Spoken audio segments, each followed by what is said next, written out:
Manolotra ny arahaba tompoko. Atmosfera tsy maro toerana no mamaritra ny toetry ny androntsika eto Madagasikara. Araka izany ara dia miandrandra oram-baratra avokoa ny akamaroan'ny faritra manerana ny nosy. Na izany na tsy izany aza dia saika amin'ny vangongo aty amin'ny ilany andrefan'ny afovoantany sy ny tapany atsimon'ny nosy izay orana izay. Ny any amin'ny faritra sisa rehetra kosa dia miandrandra oram-baratra mitsitokotoko ihany. Tsikilan'izay amin'ny vanim-potoana toy izao dia mateti-pitranka kokoa ny afisian'ny avandra. Araka izany ara dia mety hisy ny avandra indraindray aty amin'ny manodidina ny faritra avo amin'ny afovoantany. Raha mahakasika ny maripana indray dia saika manevikevoka mafana hatrany aloha manerana ny nosy fa mety hisy fidinany kely ny maripana ambony indrindra aty amin'ny atitany atsimon'ny Madagasikara, izany hoe manodidina eo amin'ny 30 ka hatramin'ny 2 degré eo ny maripana ambony indrindra. Andao jerentsika amin'ny antsipiriany ary ny vinany toetry ny andro amin'ny rahampitso maraina.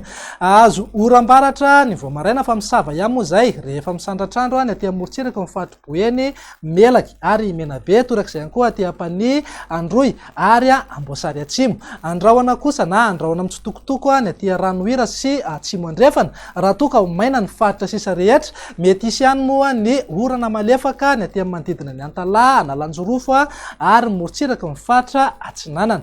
Raha mahakasika ny vinany toetry ny andro raha ampitso tolakandro ary dia ho maina aloha amin'ny ankapobeny ny aty amin'ny morotsiraka ny faritra Sava, torak'izay ihany koa ny aty amin'ny Mahanoro, Marilambo, Vatovavy Vinany, Atsimo Atsinanana ary morotsiraka ny faritra Atsimo andrefana. Ny faritra sisa rehetra dia miandrandra oram-baratra mety alohavana na arahana tafiotra izany indraindray. Araka nefa nilazaiko teo moa dia mety hisy ny avandra ny aty amin'ny faritra avo amin'ny afovoantany. Raha mahakasika ny vinany maripana kosa indray ary dia manodidina eo amin'ny 20 ka hatramin'ny 30 degré ho an'ny afovoantany, raha toa ka mananika hatrany amin'ny 5 degré aty amin'ny atitany atsimon'ny Madagasikara. Andao jerentsika ary ny vinany toetry ny andro amin'ny sabotsy ho avy izao. Ho maina aloha amin'ny ankapobeny ny aty amin'ny manodidina Sava, Analanjorofo, Alaotra Mangoro, Atsinanana, Vatovavy Vinany ary aty amin'ny morotsiraka ny faritra Atsimo andrefana. Ny faritra sisa rehetra dia mety hanoram-baratra avokoa.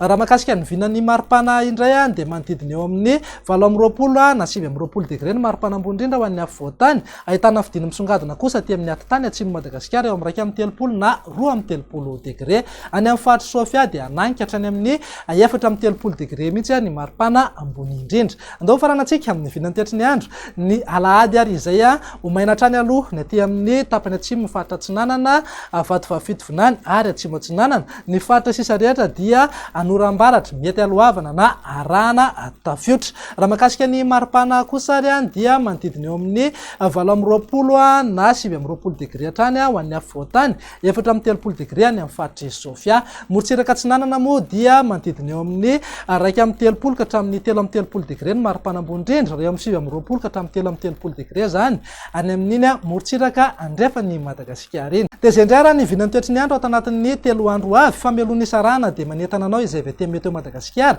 mba samy amboly azo avokoa satria ao anatin'ny fotoana mihitsy izao. Mametraka amin'ny veloma mandrapitafa ho amin'ny manaraka indray ary. Veloma tompoko.